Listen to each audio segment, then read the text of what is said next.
Well, again, good morning.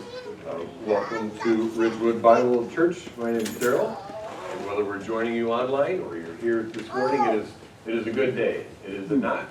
It's a good day because we get to worship, and we get to come along to gather together to worship and sing in all various forms. He wanted to sing with us. And worship our Lord Jesus Christ. We are in a series in the book of Ruth. We're coming towards the end, but not quite. We're almost going to get there today. But we're in the book of Ruth, and we're going to turn in your Bibles to Ruth. And it's a quick review, a quick reminder of kind of what's taking place. You guys know the story. Chapter 1 is all about loss. Chapter 1 is an Israelite family from Bethlehem. Elimelech and his family, or because of a famine, they have chosen to go to Moab. And probably shouldn't have gone to Moab. Definitely shouldn't have gone to Moab. Shouldn't have gone to Moab, but they go to Moab. They were only going to go for a short while. They're sojourners. We'll just go there while the famine, and we'll come right back. Well, lo and behold, what happens? They go off, and they're boys. They end up getting married, and they marry Moabite women. And we're like in paragraph 1. Or maybe 2, what happens to the men of the family? Elimelech and his 2 sons. They all die. Leaving Naomi and 2 daughter-in-laws, widows.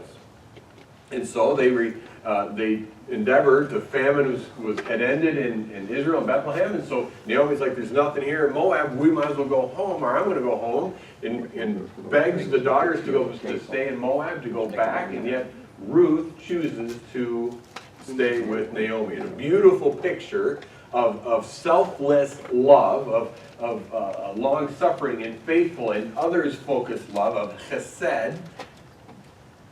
Ruth chooses to stay with Naomi. In fact, she says, do not send me back, for I'm going to, wherever you go, I'm going to go. Remember this in chapter 1?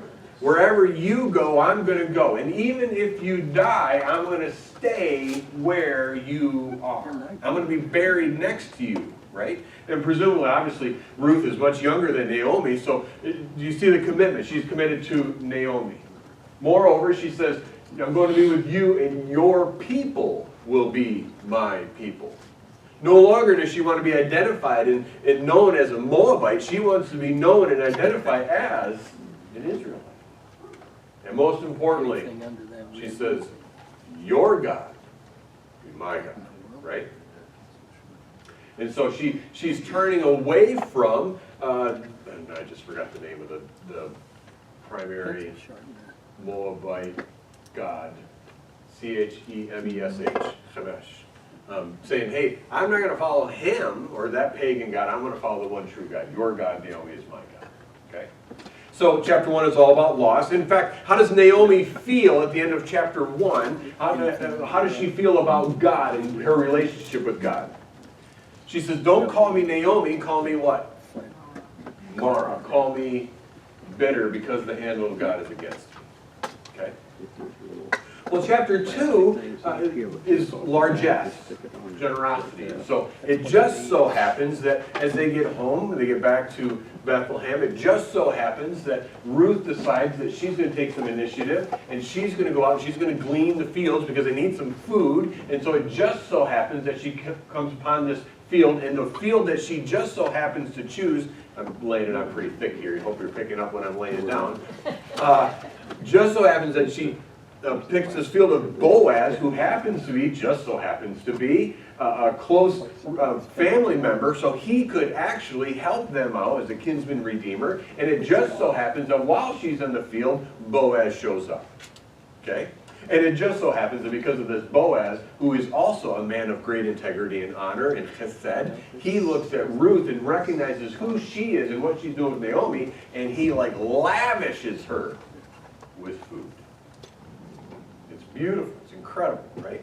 So chapter 3, Naomi, this bold plan, this striking plan, where Ruth is to go and confronts the wrong word, come alongside of Boaz, and to express her intentions or her desires, like, hey, if you're willing, I'd be happy to be your wife. Beautiful, chapter 3. If you guys notice, by the way, there's a pattern in the book, and it's a beautiful literary thing, where there's a problem, famine in the land, for example, and then there's a solution, well, kind of a solution, Moab. And then there's a problem, they're widows, and then there's a solution. They go back, and the solution is kind of, maybe it's Boaz, and then Boaz, and so forth. Problem, solution. Great tension throughout the whole book. And we're coming to chapter 4, which is great. So if chapter 1's loss, and chapter 2 is largesse, and chapter 3 is love, chapter 4 is life. But how does chapter 3 end? Just as a quick review. Chapter 3, verse 16 says, through 18 says this. When Ruth came to her mother-in-law, Naomi asked, "How did it go, my daughter?" And then Ruth tells her everything Boaz had done for her and added, "He gave me these 6 measures of barley, saying, don't go back to your mother-in-law empty-handed." Verse 18, you gotta love this setup for the next section. Then Naomi said, "Wait, my daughter, until you find out what happens. For the man," Boaz, "will not rest until the matter is settled today." This man is a man on a mission. And now chapter 4 is him settling the matter. And it is beautiful. All right? So in chapter 4, at least the section we're going to have, we have a proposal. We have a proposal denied, or refused, I should say. A proposal, we have a proposal refused, and we have a proposal honored, and a proposal witnessed or verified. Okay? That's where we're going. So verse 1 through 4. Meanwhile, Boaz went up to the town gate and sat down there just as the guardian redeemer he had mentioned came along. Boaz said, "Come over here, my friend, and sit down." So he went over and sat down. Now pause for just a minute. The picture, you got a picture here, is like if you had Bethlehem would have a city, would be a community, a city with walls around it, right? A gate. And just outside, they would enclose another section. Just outside of the main entrance, we'll say, the main gate, they would enclose a whole other section, and it would be covered. So it was part of the city, but just outside of the city. Got the picture? And there would be stalls and booths and places in there, so there would be, some commerce would take place. And in particular, what would happen is, this would be a place where the elders and the people and the men of the city would just kind of sit out and gather and talk in the morning and so forth. You got the picture? And so if you had a dispute, this is where you could go, because oftentimes there would be, the leadership of the community would be there. If you had a legal matter, you would kind of gather there and so forth. And moreover, it's the main gate into and out of the city. So what's going to happen every morning is all the workers are going to come filing out to go to the fields that are just outside the city to do the work. And so there's tremendous traffic in and out. You got it? It was shaded, and it was covered, and it was walled in, and it was protected, and so forth. Okay, so meanwhile, Boaz went up to the town gate and sat there, and just as the guardian redeemer he had mentioned came along. Did you catch that, by the way?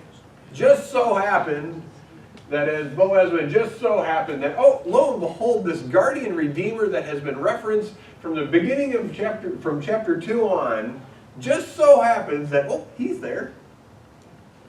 Maybe a subtle nod to the sovereignty of God with a wink. And he says, "Come over here, my friend, and sit down." So he went over and sat down. Verse 2, Boaz took 10 of the elders of the town and said, "Sit here." And they did so.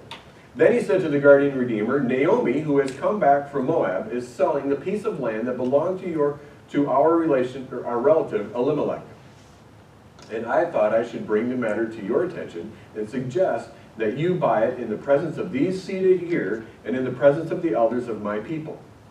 If you will redeem it, do so.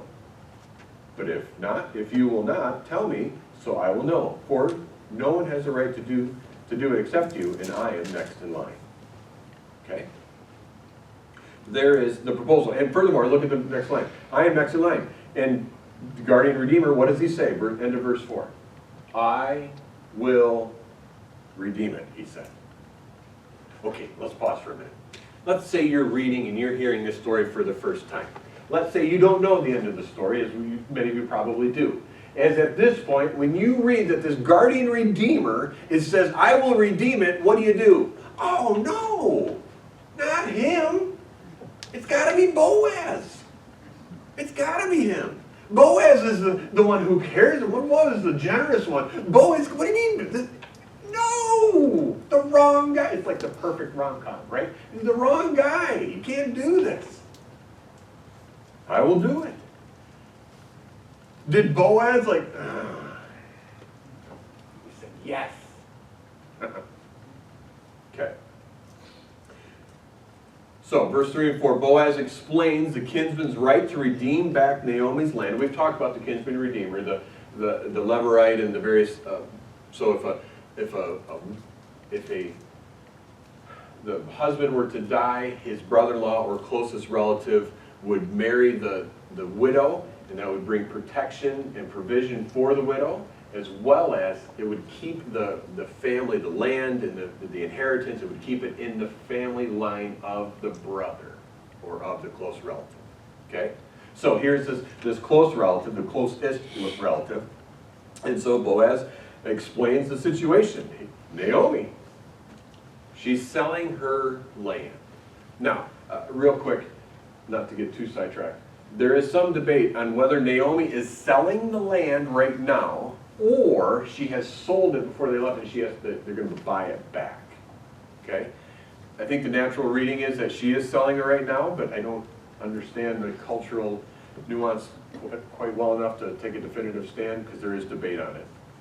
But presumably, as he buys the land, the profits of that would provide for Naomi, right? That he is rescuing and redeeming the land and keeping it in the family, okay? Now, and so Boaz is like, may I suggest that you buy it? That you do this? Now, we need to pause for a minute because there's a very important part. What has Boaz done? Boaz has assembled these 10 people and some others. And these elders in the community, this isn't a crime hasn't been committed, so these elders aren't there to adjudicate between two opposing whatever.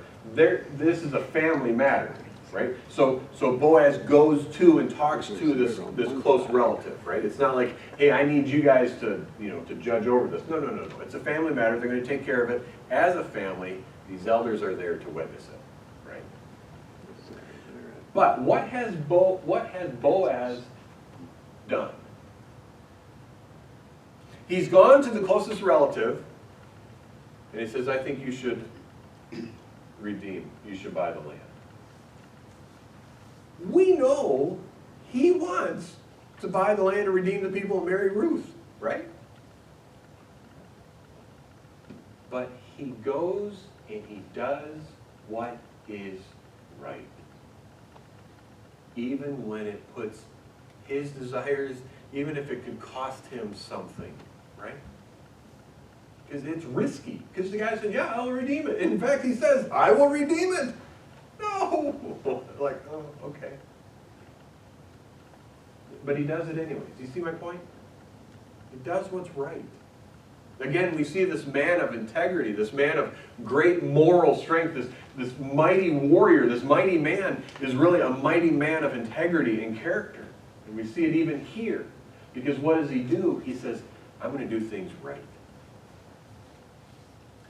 I'm going to do what's honorable, even at his own detriment. Okay? Again, also, notice Boaz's initiative. What has Boaz done? He has gone to the place that is like, hey, this is where this guy's going to be, and he's going to go there. And not only that, he is prepared to validate or to verify and to witness this whole thing. He's assembled 10 other elders to come around. He goes and gets them, says, sit here. Hey, guardian redeemer, sit here. And then let's take care of this matter. Do you see the initiative that he's done? He is taking care of this. There's something there for us to remember and apply as well. Boaz isn't just sitting back on his laurels and saying, well, I'll see what happens. He's going for it. He's motivated, but he's going for it. Okay. If you say no, he says. So the kinsman agrees, verse 4. And everyone's heart sinks, and the reader's heart sinks, our heart sinks. Boaz is the one who should marry Ruth and redeem Naomi, not his guardian, closer relative. Now, but why should this guardian redeemer, why should he redeem? Why should he buy the land? Now let's think of this. It's an easy answer for him if we're honest. Because there's like zero risk. If he buys the land, and he's buying it from Naomi, Naomi doesn't have any heirs. So when she dies, what happens to the land? He's got the land. Oh. So, sure, I'm going to take care of Naomi. That's fine. I'm buying the land, but this is now part of my family if she died, right? Because there's no heir. And you see it? So, sure, I'll redeem it. This is great. Not a problem. Naomi, sure. That's fine. Oh. Now, verse 5, the proposal is refused. Look at verse 5. Then Boaz said, on the day you buy the land from Naomi, you also acquire Ruth the Moabite, the dead man's widow, in order to maintain the name of the dead with his property. Oh, wait, excuse me, what was that? Wait, Boaz, okay, buy the lot, yeah. Moabite? Who? Oh, by the way, when you redeem this, you'll acquire Ruth the Moabite. By the way, there's a gentle reminder of, yet again, of Ruth's ethnicity. She is a Moabite. We know how Israelites and the Moabites felt and how they felt about each other and all that stuff. And so what is verse 6? At this the guardian redeemer said, then I cannot redeem it because I might endanger my own estate. You redeem it yourself. I cannot do it. So now this, and how coy Boaz has been, I don't know if this was reactionary, I don't know, it doesn't matter, but as far as the story goes, this is beautiful, this is spectacular, right? Hey, you're going to get Ruth the Moabite. She's part of the package deal. And see, that changes everything. Because not only is she a Moabite, and there's all kinds of conflict and tension and family issues and things, it's going to make things all kind of murky. But now, Ruth, if she has a kid, now Naomi and Ruth has an heir, so the land that he just purchased, who is he purchasing it for? The child, the boy. Right? That's going to cost them dearly. And on top of that, it's just going to, relational, family, inheritance, apparently there's some risk to it. And he's like, I'm out. Too risky for me. You do it. You do it. And you know Boaz is just sitting there like, you sure? You sure now? I don't want to twist your arm. But it is too risky for him. And Boaz smiles, and we all smile with relief. Oh, nice. Boaz is going to, yay! We, the reader, will do so. Now let me pause for just a minute, because there's something that we missed, no doubt. It's kind of funny, actually. Have you noticed, look at chapter 1, go back to chapter 1. In chapter 1, literally, I want you to notice, it says, now there was a man named Elimelech, and his wife's name was what? Naomi, chapter 1, verse 2. Okay, so we have Elimelech, and we have his wife Naomi, and he has two sons, and their names are what? Mahlon and Chilion. Okay? Just great names, like loser and sickly or something like that. What they mean, right? And then the two sons marry two women, and what are their names? We know one of them is Ruth, and what's the other one's name? Orpah, right? So even the dead son's widow that went back to Moab, we know her name, don't we? Next one down. Right? it seems to be that everybody in every character in this story gets named. Did you notice something? Chapter 4? Meanwhile, Boaz went up to the town gate and sat down there, and just as the, what? Guardian redeemer shows up that he had mentioned came along. And Boaz said to this guardian redeemer, come over here, NIV translates it, my friend, and sit down. The Hebrew word here, where it says my friend, it's a placeholder. Right there. The Hebrew word is a placeholder for someone whose name you don't want to write down. In fact, it literally translates like so-and-so. Come over here, so-and-so. And comically, you can translate it, come over here, what's his face? Right? And so, come over here, what's his face?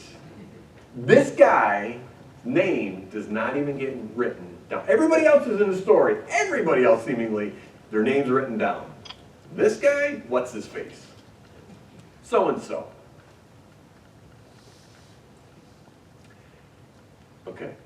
QAnon. Come over here, so-and-so. Deuteronomy chapter 25. I don't think I have this in the screen, sorry. Deuteronomy chapter 25. It says, if a man refuses to protect the family line, refuses to be a guardian redeemer, it says his name shall be forgotten.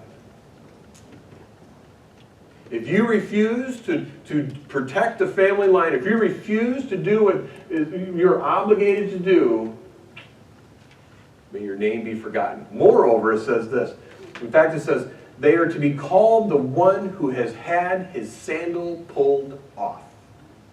That's what chapter 25, that's the actual sentence. The implication is, forget their name, technically, the one whose sandal has been pulled off. What's his face? So-and-so. So we'll look at verse 7. Confusing people. Then verse 6, you redeem it yourself, I cannot do it.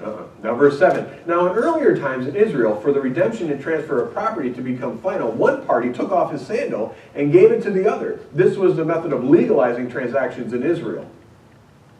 So if you go one sandal. So the guardian redeemer said to Boaz, buy it yourself, and removed his sandal. What's his face? So-and-so takes off his sandal. One prof I heard talked about this. He says he's giving up his right to even walk on the land. Oh, so-and-so. Verse 9, he removed his sandal. Verse 9, then Boaz, so this is the proposal honored, by the way. And then Boaz announced to the elders and all the people, today you are witnesses that I have bought from Naomi all the property of Elimelech, Chilion, and Mahlon. And I also acquired Ruth the Moabite, Mahlon's widow, as my wife, in order to maintain the name of the dead with his property, so that his name will not disappear from among his family or from his hometown. Today you are my witnesses. So what did Boaz promise Ruth? Hey, there's one closer, and we're going to do things right, and we got to go, if he's closer, but if he refuses, what does he say he's going to do? I promise, I'll redeem. And so, the guy refuses, yay! And does Boaz step up to the plate and honor his word? Yeah. In fact, he does it so well. He has all the T's dotted. He has all the T's crossed. He has all the I's dotted. He's got it all taken care of. He's got everyone there. Boom. He takes off his sandal. Here, it's yours. It's legal. It's complete. Listen, everyone, I want everyone and their brother to know that I'm buying this land and I am marrying this girl and I'm in. Why? Because not for anything of me, for me, but because I want to protect the family and her family. Oh, I like this guy. The proposal honored. He honors his obligation, honors his word, buys back the land, and gets Ruth too. There's a really interesting play. The name of the dead will not disappear. The name of the guardian redeemer who refused, who is it? Okay. So let's review real quick of what Boaz is doing. He is redeeming, protecting, restoring Elimelech's inheritance to his family. Okay? Boaz, when Boaz buys this land and protects Naomi and marries Ruth, he will buy and protect and manage the land for Elimelech's heir. Okay? This is a hint, by the way, of an heir that is to come. To put another way, he's paying for the land and family and providing for the family that really won't benefit him. That's chesed, isn't it? Because this land that he's purchasing, when there's an heir, it's going to the boy, as we talked about. So he's paying the price for someone else. But he gets Ruth. That is chesed. That is loyal love. That is a faithful love. That is kindness and generosity and grace. That is a completely others-focused love and concern. Boaz is more concerned for Ruth and Naomi and Elimelech's family name than he is even for his. Because whatever was risky about marrying the Moabite for this other guy is just as true for him. And yet he still says, wow, this needs to be done. I'm in. I'll purchase. Everyone, I want you to know I'm purchasing. I'm marrying. This is the deal. Do you see? He's restoring Elimelech's family to the clan, and he's restoring Elimelech's clan to the entire community, as one commentator puts it.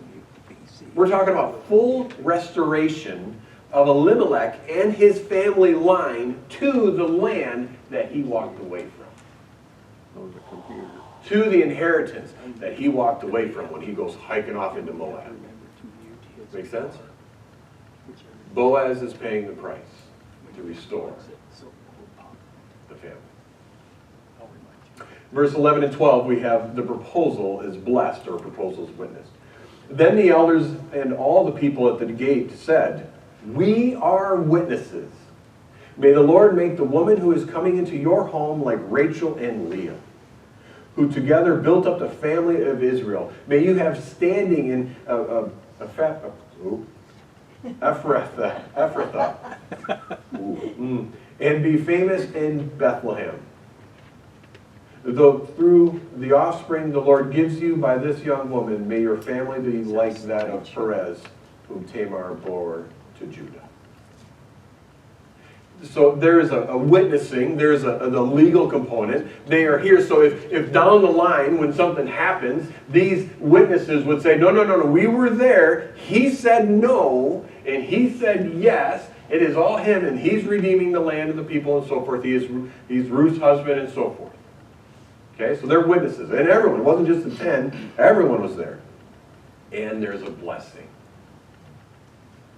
There's a blessing. May the Lord make this woman, Ruth, who is coming into your home like that of Rachel and Leah.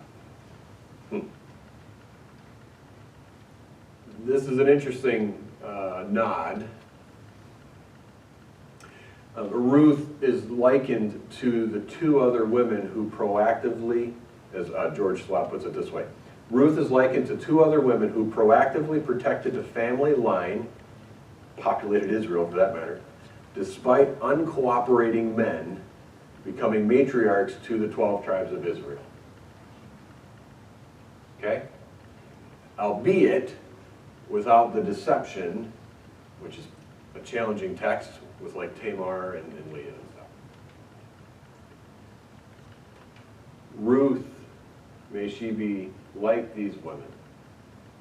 And the beauty of what Ruth has done is she has done it with integrity, with dignity, with love and concern for Naomi, her people, and her God. Oh, beautiful blessing that they're saying. May you have a child and heir that protects. May you be part of. Now this Ruth, the Moabite, is now referenced and likened to, may she be like Leah and Tamar. What? A couple observations real quick. First off, once again, we see the hand of God at work here. Just so happens, just so happens, just so happens. We'll talk about more of that next week. But again, we see Boaz. Here is this man, again, of initiative and of integrity. Not only should we obviously be that way, but listen, he's doing things the right way, even when it could cost him something. Every one of us this week will have something come into our lives. Financially, economically, maybe it's a work-related, maybe it's a family-related or relational thing, that we will face a choice where are we going to do what we know is best and what is right and what is God-honoring, even if it's risky for us. Oh, we could cut a corner. By the way, did Boaz cut any corners?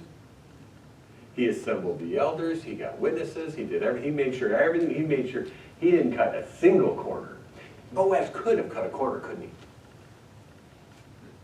Boaz had to tell the other guy about his role. He had to tell him, he had to fill the guy in about Naomi and the land that he was actually, right? So he didn't know. So Boaz, I think, could have just said, hey, Ruth, let's get married. I'm the Kinsmen-redeemer. Because this other guy didn't know. But he said, no, I'm going to do what's right. I'm going to do this the honorable, God-honoring way. Even though it put everything at risk. Charles Stanley, I think, says this. Do what's right and trust God with the consequences. Right? And I think Boaz is the perfect example of this. I'm going to do what's right, and I'm going to trust God with the consequences. Because he realized that even if he didn't get the girl was going to be taken care of. You see that? So that's love. No. Okay. Do what is right, trust God with the results. I'm going to brag on my grandfather a minute. I've shared this a lot, but I just like Grandpa. I love Grandpa. My grandfather was a bricklayer, a mason, and he bid a job. I've said this before, forgive me. But he bid a job. It was a big fireplace, stone fireplace that he was to build. And when he gave the homeowner the bid, he didn't realize that he didn't add his labor. And so the homeowner's like, this was what you bid me. And Grandpa honored his word. He did what was right, even though it cost him something. Yeah, that's integrity. Wow. May we be those people this week, for sure. By the way, go back to what's his face, so-and-so. What did he lose out on? Was the real prize the land? What's the real prize? Ruth. Ruth, remember we talked about Ruth, Boaz's description of Ruth echoes Proverbs 31. The description is actually Proverbs. He said, listen, Ruth is the epitome of the honorable, the glorious woman of Proverbs 31. And in fact, in Proverbs 31, when you read that, it says an honorable woman, an honorable wife, I should say, is more valuable than precious jewels. And here's what's his face, so-and-so, Mr. So-and-so. Forget about the land, he missed out on Ruth. And when you read Proverbs 31, this is your homework, read Proverbs 31 and just think about Ruth and say, you know what, that's her. Oh, that's that verse. Oh, that describes Ruth, that describes Ruth, that describes Ruth, that describes Ruth. What did this guy miss out on to have this powerful, strong woman of faith and character in his home? too risky? Doing what is best is risky, but obedience to God can be risky. But what are we missing out on if we refuse? Lastly, each week we seemingly, since chapter 2, we talk about Boaz typifies Christ. First off, Boaz makes the initiative, takes the initiative. And as I was contemplating this last week and this week, may we never lose sight of the initiative that God showed to rescue us. What's that verse in Romans? While we were yet sinners, what did Christ do? While we were still in our sins, while we could care less about God, while we were happy and stupid in our sin, what did God do? He sent his only son. What did Christ do? He died. That's initiative. And that initiative shows his love. That even when you weren't even looking for it, even when you didn't even want it, I still came to rescue, to buy, to purchase you back, to redeem you. So Boaz's initiative reminds us of Christ's initiative towards us. Furthermore, Boaz pays the price to restore and redeem and protect Naomi and Elimelech's family. He paid the price for someone else. Does that sound familiar?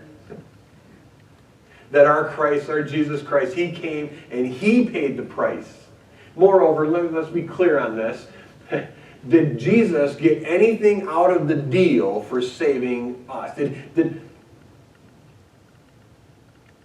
to be careful. Did Jesus need anything from us to purchase us back for? Does that make sense? Did Jesus or God need anything from us to make it valuable for him to buy us, purchase us back, to redeem us? No. And forgive the poor phrase of the question. Boaz buys the land for someone else. It didn't benefit him. Sure, he got Ruth, and that was great. But you see what I'm saying? Jesus Christ didn't purchase us and rescue us back from sin because of some deficiency he needed that he was fulfilling. He did it because he loves us. He paid the ultimate and final and complete and immeasurable price to rescue and save us, simply because he loves us. God sent his son because he loves us. That is God's chesed towards you and me. And that is the good news. We are lost. We were suffering loss, having rebelled against the holy God, and yet he came to die for you and me, to rescue us from that, so that whoever calls on him, places their faith in him, like Ruth did, he pays the immeasurable price to save, to bring forgiveness, to rescue, and to give new life. That's good news. Let's pray. So, Heavenly Father, as we come to this passage, not only do we see your mighty hand at work, we see your love for us. And this week, would you please remind us of this passage? May we be people of integrity like Boaz, who faithfully follow you no matter what. May we be people who know you because of our faith in Jesus Christ. And if there's anyone in this room who does not, may they call upon you for the salvation of their soul. For you promised to answer that prayer, to bring new life and salvation and forgiveness. May we be a people that just relish and celebrate our position and our place in your family because of your love and sacrifice for us. In Jesus' name.